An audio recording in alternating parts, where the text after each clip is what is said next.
cat in the wall, eh? Okay, now you're talking my language. You ever drunk Baileys from a shoe? Oh, great. Thanks, Mother, for replacing the baby aspirin with LSD. How much you want to make a bet I can throw a football over the mountain? All right, welcome back to the View from C-Deck. It is me, just Matt, here with the Dire Wolf and Haas, and we're ready to all three of us, the threesome, a gangbang of the college football betting lines this week. I won't say who, but somebody went 0-5 last week. I don't know that guy. He'd probably get kicked off the show. We did not have a great. After I was very confident we were going to have a great week, we did not last week. But it's time to always. There's always a chance. So that's what gambling's about. You got the chance to come back and get your money back, double or nothing, baby. So this week we have, I think, a great slate of games, a lot of very competitive games, a lot of smaller lines, so that could be tricky. But as always, we will start out with Ohio State, since this is an Ohio State podcast, baby. And I know I have, as one of my picks for the week, one of my five, Ohio State minus 26.5. I'm laying the points. Going up to East Lansing, it's just the matchup nightmare, the terrible pass defense against the unstoppable force of a pass offense. And I see the Buckeyes rolling pretty easily in this one. Yep, I had the same. That was one of my five for the exact same reason. Even if the passing game isn't on, which I don't see that happening, we showed last week that we can win and score points in a number of ways, and Michigan State's just trash. 4 touchdowns. Not one of my picks, but I think we cover. But I didn't pick them because I'm not too sure with how we're going to travel. This first road game, I just want to see us get the jitters out, and then I'll be confident in road games going forward. But I think we cover. One of the games of the day, though, also at a big nooner. Actually, no, we have Friday night game action here since the Haas decided to get a little weird with it, I believe, and pick this game. Friday night action against oh no, you didn't pick this one. Who did this? Casey did. Yeah, the Dire Wolf picked the Friday night game in Piscataway. Friday nights in Piscataway. What are you doing there? Nebraska 3-point favorites against Rutgers. Buckers looked like the Buckers of every time we've played them since against Ohio State last week. So you think that that carries over? I would guess. Twice, as a lot of teams do. Yeah.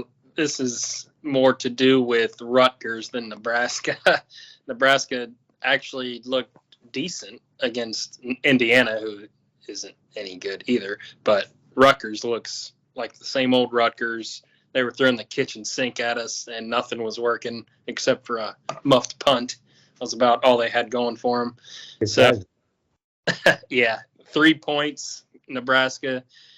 That seems really low to me. I know it's at Rutgers, but I think they cover that one relatively easily.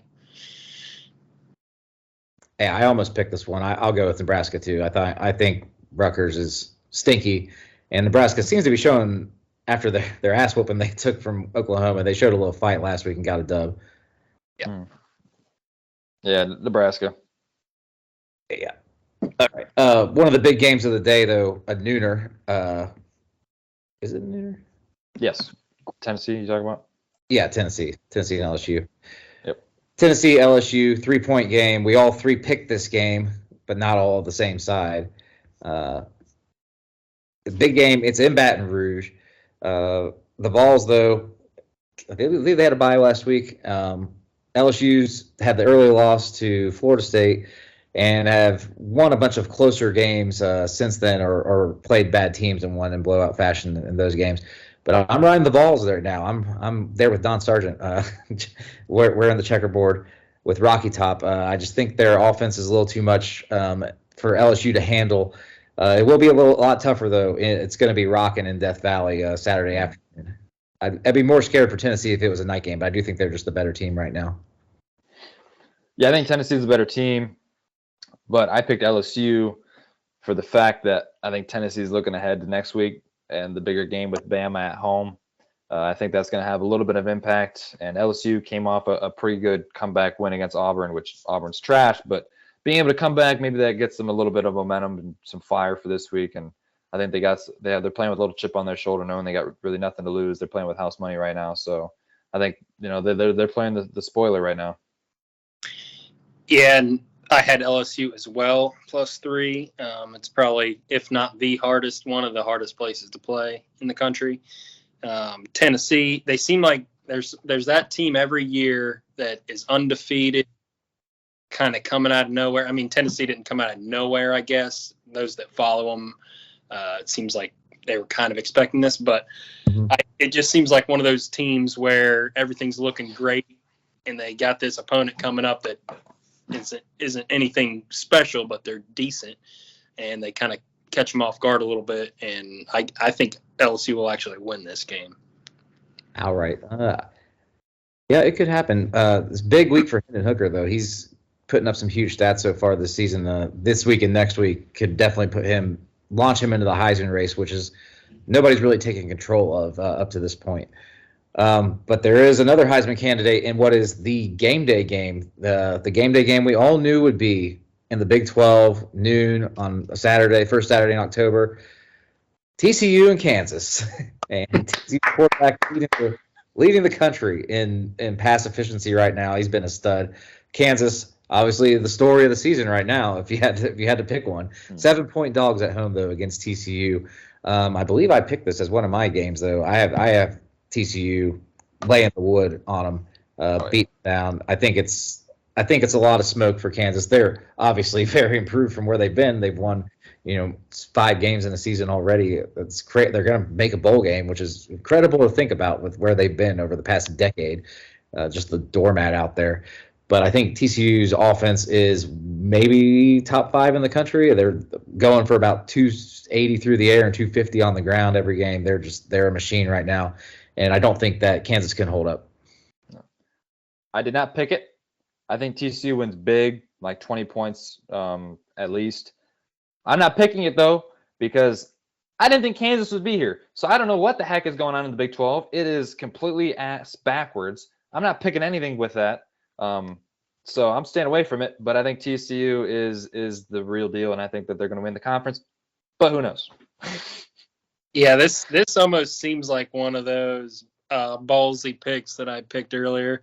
That Kansas is just all smoke and mirrors, like you're saying. They're at home though, getting 7. That's not ballsy pick territory. No, it's not ballsy. Get out of here. I just think Kansas is just. I don't know. They're not legit, and I think it's obvious that TCU should cover that 7. So my gut would almost be Kansas, but I would say TCU. Yeah. A little bit. No, the ballsy pick would be they want you to take TCU, right? So, you want to take Kansas, but I don't. Kansas. Yeah, but I don't think it's that territory. It's whenever it's not a team that's like established. I think that Vegas just doesn't have a handle on them yet, more than they're trying to get you to go a certain way. Yeah, it's 2 undefeated teams, so it's kind of hard to say it's one of those. But it just seems pretty obvious that TCU is going to win by 7, so that makes me think they're the opposite. But I would never bet on this one.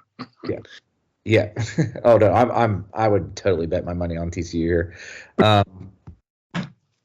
Another new game, just keeping our eye on the enemy.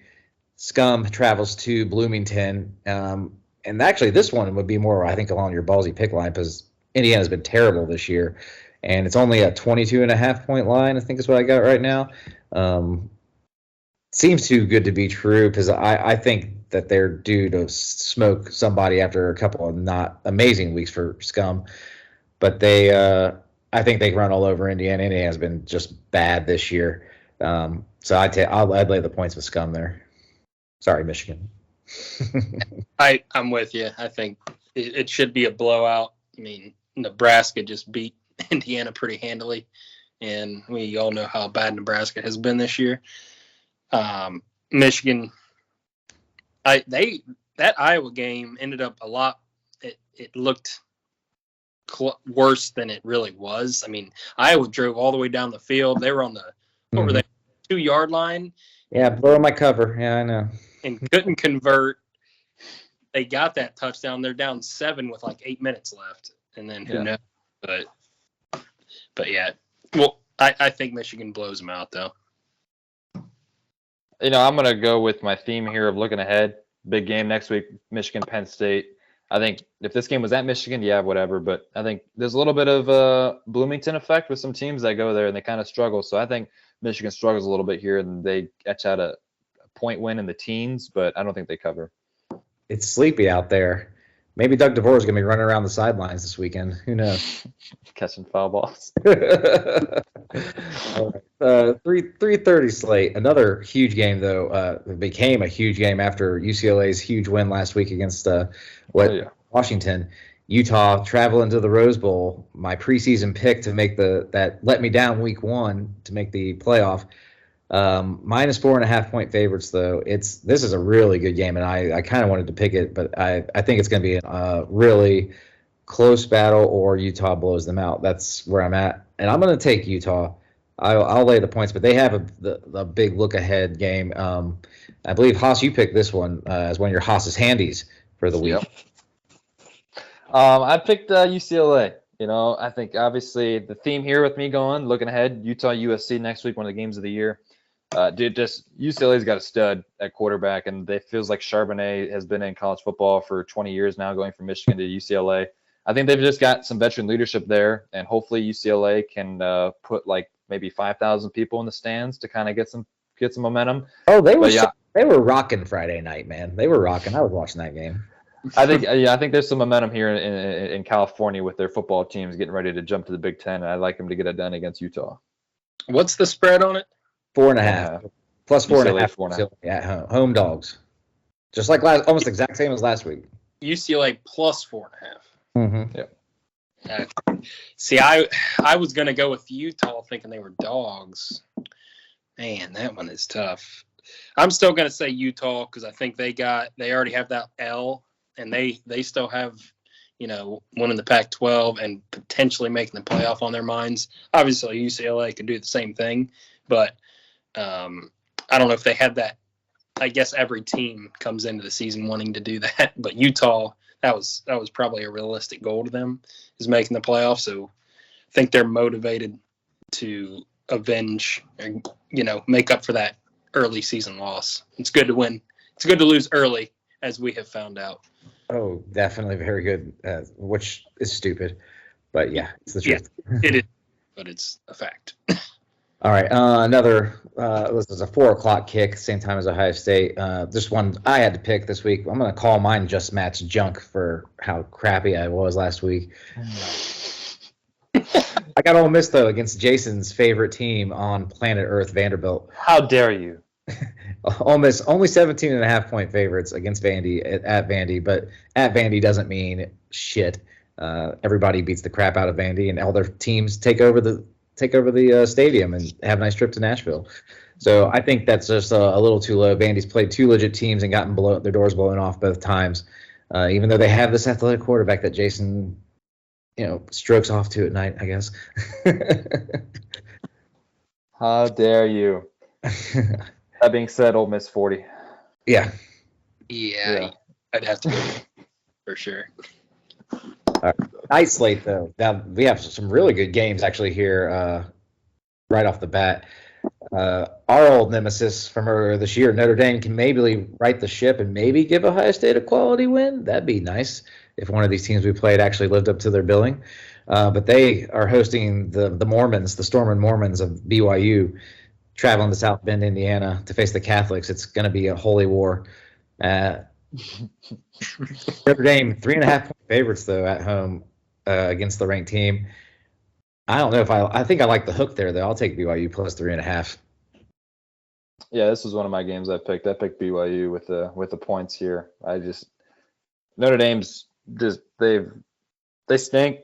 I don't think they've really impressed anybody, and I don't think BYU is hasn't impressed anybody either. But I think they have the talent. They've shown a little bit more offensive firepower to be able to pull away. I think they're in Notre Dame, so I like BYU. If I didn't pick this, but I'd take Notre Dame. They started the season off about as bad as possible. So if they can pull this one off, they still got to play Clemson and USC. So, if they lose this game, then they're looking at maybe like a 6-6 season. For some bowl eligibility, yeah. Yeah. So I think this is a big one for them, just to get their minds right, get their confidence back. So I'd take them in this one. Yeah. Moving on back out to the West Coast, Jason's other favorite team, USC, one of his playoff teams, hosting Washington State, the Cougars. USC 13-point favorites in this one. I picked Washington State, though, as one of my picks of the week. I'm still not sold on USC for whatever reason. They didn't have as much turnover luck last week, but they played a way worse team in Arizona State and didn't cover then. I think they still win this game, but I like taking the points here. I think USC wins like 38-28, something like that, or it could be even lower scoring than that. They struggled against Oregon State, even though that one was on the road. Yeah. It's going to be lower. Oh, go ahead. It's going to be lower scoring. Washington State's got a decent defense to at least shut down one aspect. I think USC wins. I could see. I'm going to predict it being a push. I think they get it right on the dot. So, ooh, wonder what the action on that is. I'm being ballsy. This was one of my picks. Washington State plus 13. It seems like USC's been playing with fire a little bit, depending on the turnovers. If this is one of those games where they don't have any, and Washington State is actually a decent team, I believe they only have one loss. They should be undefeated. Yeah. They So blew a 20-point lead to Oregon. 13 is not a big number, but yeah, I mean, I could see this being, Was it 13 or 18? 13. Oh, I'm stupid. Yeah, no, I think USC covers. So you were taking 18 on the push? Yeah. Like 31-13? Yeah. No, I think USC wins by 13. I see at least a one possession game going into like the last, 5 or 6 minutes, and it's kind of who knows what happens then. But I think it's going to be a real close game the whole time. I'd take Washington State plus 13. All right. Another 7:30 game that I believe Direwolf has on this one. Clemson coming off back-to-back big wins, traveling to a very lowly Boston College team as only 20.5-point favorites. But I think Vegas could see. I don't think that's a spooky line, but it could just be Vegas thinking there's a little bit of a come down. But I think I like Clemson to cover too, because I think Boston College is garbage, and Jeff Hafley may be looking for a job at the end of the season. And we don't need him now, but our secondary doesn't look great, and he was really good at them. So come on back, baby. Yeah. I had Clemson. It did hesitate a little bit. It almost seemed like one of those too good to be trues, because I mean, they lost to freaking Rutgers, and at the beginning of the year, I'm thinking, man, maybe Rutgers is, not some more, but not some 29. Ass kicked all season. It is a little bit of a letdown because, I mean, after NC State, they don't have anybody on their schedule. Clemson doesn't. ACC is trash. It is just a dumpster fire. Yeah, they're not going to play a legit opponent until the championship game probably. So that they've probably jumped back into my top 4 for the end of the year. But that I have them minus 20.5. Is that what you had? Yeah. Same. That's not one of my picks, but yeah, they cover. ACC has been so trash. I make my own rankings. We'll talk about that. They don't come out till 10 weeks in because I need a lot of games to put them out. But the ACC has had like 1 or 2 teams qualify as quality teams for like the last 4 years in my rankings. I think they had 0 maybe last year with Clemson, I think, not being able to meet the threshold even with their 10 wins. No, I think they had 1. I think Wake made it because they started out. You sure Pitt didn't? Last year, I don't think they did because I don't think they had a quality win, and they didn't win enough games in a row at any point. Wake looked the best in the ACC for the longest time. I mean, Wake made it because they started out like 8-0. But anyway, point being, the average good conference is getting like 5 quality teams, and they're getting like 1 to 2 every year. They've been garbage for a long time, and people just didn't want to realize it, I guess. Some night action with some not as good games, but they've been picked here, so we're going to roll with it. The Fighting Illini, who got Paul Chris fired last week with their demolition. Brett Bielema probably was. He was Portal- swinging his junk out, saying, "Look at me, I'm back." He just that big beer belly and just slid all over his wife. I'm sure Saturday night. Thank you for that image. Butthead himself. For you Beavis and Butthead fans. The 3.5-point favorites at home against Iowa, who still hasn't figured out what a forward pass is. Care to guess the over/under on this game, boys? 38. 34. Right in between there, 35.5. It is gonna be ugly, but Illinois is a really good. They have their tailbacks leading the country, Brown in rushing, and Iowa isn't good at anything on offense. So I'll take it too. Good at anything. Yeah, this was one of my picks that I'm pretty confident in. I mean, I don't think there's really a hangover from beating Wisconsin. No. And I think Illinois, I thought Iowa's defense was one of the best in the conference. Not anymore. Illinois' defense is legit. Brett Bielema knows how to coach a defense and knows how to get a run game going. He was the one that established that culture at Wisconsin, I think, now looking back at it, to be what they are today. Man, I like Illinois. I like Illinois a lot, and I could see them going on to win the West now. Harry Alvarez established that culture. No, he doesn't deserve it. Also, Brett Bielema, Iowa alumni, so he gets to beat both of his old school's asses back-to-back weeks. Yeah. They're a fun team to watch. All right. Casey, did you already talk about this? The Illinois game? No. I don't. They look like they could win the Big Ten West just because it's so wide open after they just got that win. I mean, every team has one loss. So, I mean, if they win this one, I'd say they're barely the front runner after this win to win the Big Ten West. Yeah. I would take them. I've been picking against Iowa all year ever since they got that 8-point no touchdown game. I mean, I've enjoyed, and if you've been betting the under, you've been just cleaning up against them. Even with these really low unders, they've still been hitting. So it's worth some money on the under in this game, I think. It's another 7:30 game. Perhaps Heisman hopeful. I'm going to hit Casey with a trivia question. I already asked Jason this earlier today. But Kansas State traveling to Iowa State, but Iowa State only 2-point dogs at home. I like Kansas State, though.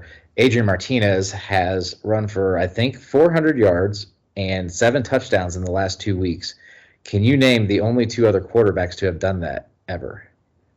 Name the stat again. Sorry, I was getting 400 yards rushing and 7 touchdowns over 2 weeks. Lamar Jackson. That's one. And I think you'll get it. Braxton? No. I don't know. Touchdowns there. He won the Heisman also. I'll give you a hint. Oh, Tebow? No. 2011, I think. 2010. 2010. I don't Gus know. Malzahn. Oh, Cam. Yeah, Cam Newton, Superman himself. But so Adrian Martinez basically going to win the Heisman this year. That's all we learned. I'll take Kansas State -2. Yeah, this was What was the spread? 2. Oof, man, that is tough. But yeah, that I would go with them. I think they're actually a legit team this year. That's a really tough game. It's basically pick 'em, obviously, but I'm with you basically with some of the same reasons you said. I would pick Kansas State, but it wasn't one of mine. This is my 5th pick. I picked Kansas State. I think when you have a team that already has a loss, they didn't have playoff hopes. They already have a loss, so they can really just go into every week and not really have anything to lose. I mean, their season's done, but they have the Big 12 to play for, and they can just throw the kitchen sink at them. And AJ Martinez is running around with his hair on fire. I don't think Iowa State's got a good defense, but like Iowa, they don't have an offense to really compete with a good offense if they get behind. So I think Kansas State, easily covers the 2. Yeah. It's got a low over-under, too. I think 45 is the over-under on that. And we'll wrap it up with the game that I think, as Jason put it, everybody thought was going to be the game of the week. Not in Lawrence, Kansas, but in Tuscaloosa for Jimbo versus Saban. Texas A&M traveling to Bama. A lot of off-season beef with those teams. But Bama coming in. Bryce Young may not be playing, but they're 24-point favorites. Is that what we got right now? Yeah. Yeah, 24.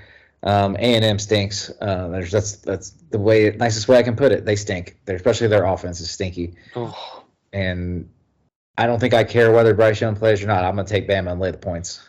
Oh, yeah. Saban's going to want this one after Jimbo ran his mouth this offseason, and they lost last year. Yeah, I'm not betting against Bama. I mean, if we find out that Young's not going to play at all, and I haven't bet on it yet, I might go with A&M. But, I mean, still last week they were struggling. That game was, I think it was like a 7-point game. Young goes out, and then they just run the ball, and just blow them out. So they have different ways to beat teams like we do. Yeah, I think Saban is well experienced enough to know the game next week is pretty much their season on the line. So I think this is just a ramp up game and a cakewalk in the park. Yeah. All right. So that's wrapping up this week. But as we do at the end of every podcast, but now we have Jason here too to also add his thoughts in. Your playoff teams, any changes this week? Where are you guys sitting at? I think I'm still rolling with my 4, even though Georgia scared me a little bit. But I still got Bama, Georgia, Ohio State, and Clemson. Very, very boring. My preseason pick of Utah that I changed to after I asked you guys if you want to change, you can. I think they have a good backdoor shot, but these next 2 weeks obviously will decide that for them. Yeah, I had the exact same for the longest time, and then Clemson didn't look so good, I didn't think, a couple weeks ago, and I just got tired of picking the same old story. Yeah. And when Penn State, like, losing a close game to us and being 11-1, and Minnesota being a quality win, but then they don't look great anymore. And like I touched on earlier, picking Clemson, their toughest schedules behind them. They got a smooth ride to the ACC championship, so I'd put them back in. And same Bama, Georgia, us, Clemson. Boring. Yeah, I'm pretty confident in 3. USC, Ohio State, and Clemson, and then it's a toss up between Bama, Georgia. They both look vulnerable one week, and then they both look dominant the other week. Right now, if I had to pick a team, I'd pick Georgia just because of the health, and I think they have maybe not the easier route, but I just think that they've looked top to bottom maybe a little bit better, so I like Georgia a little bit better. Yeah, I think the SEC East is way better than the SEC West this year, though. Interesting thought, though, we were talking about. I think I talked with both of you earlier, though. Say we don't have undefeated Clemson trips somewhere, maybe the ACC championship game. USC gets blown out by Utah, they're out, and Utah ends up in the Pac-12. These have happened already. Tennessee plays Bama and Georgia in the regular season. Say they beat Bama, they lose to Georgia, so their only loss is to Georgia, but Georgia goes undefeated and is now in the SEC title game. Tennessee's sitting at home playing an undefeated Bama, or one-loss Bama that Tennessee beat. Bama then beats Georgia in the SEC title game. Are all 3 of them making it in this scenario? Nope. I'd say Kansas making it. That's right. If the Pac-12 champ has 1 loss, or even undefeated potentially, obviously they're in if they're undefeated. But if the Pac-12 champ has 1 loss, I think they're in over a 1-loss non-champ Tennessee. The other thing that nobody wants to talk about, and I don't even want to speak the words, but if we lose to an undefeated scum by we're not getting in single digits, I want not getting in. Came from my ceiling fan. We're not getting in. We don't have the resume to back up us having 1 loss. Notre Dame flopping, Wisconsin flopping, Iowa. We wouldn't have a top 25 win other than Penn State. We'd have Penn State, but I mean, that's it. It doesn't stack up against anybody. No, nothing. Not getting in. I wouldn't even want us to get in. How do you know it's not going to stack up? We don't know what everybody's going to look like at the end of the year. Hell, Maryland could be ranked. Well, here's where I disagree with you earlier, though, Casey, because remember, Florida beat Utah. So if Utah ended up winning the Pac-12 and Tennessee has the win over Florida and Florida beat Utah, I think they get in over them. It was the first game of the season. That's like they've looked over early losses before. It's the first game of the season on the road, traveling across country. Like I think you can overlook that. And then they've looked dominant, Utah. And if they dominate these next 2 weeks, they could easily just overlook that loss and put them in over. Because look, you got to understand, like they're not going to put 3 teams in from the conference and ignore a 1-loss champion, even though they lost to Florida. You know, obviously the Big Ten would be in, and then this would be assuming that there'd be not an undefeated Big 12 champion, which looks like there could be. So we can ask Wisconsin if that's the case. Because I mean, we're all sleeping on Oklahoma State too. By the way, they're very easily going to go undefeated possibly because like there's not much competition outside of TCU. Kansas. There isn't. I mean, look, Kansas, whatever. But we're going to see this week what Kansas is made of. If let's say Kansas flops, or I mean, Oklahoma State doesn't have much competition. They look really good. Kansas is going to flop their big dick on the table and just run it. Fine, that's fine. I'm fine with it. I'm all for them being in the playoff. Let's do it. Let's put Vanderbilt in, Kansas, throw in Oregon State and Rutgers. No, the Mullet's going to come back and win me my parlay and completely screw up the whole Big 12. That's what's going to happen. Chalk, Jayhawk. All right, that'll do it for this week. Thanks for tuning in. Like us, subscribe us, follow us on Twitter at ViewFromCDeck. Comment and let us know just how big Kansas's Jayhawks dick is. And we will see you guys next week. Hey guys! Oh, big gulps, huh? All right. Well, see you later. A rich man's world.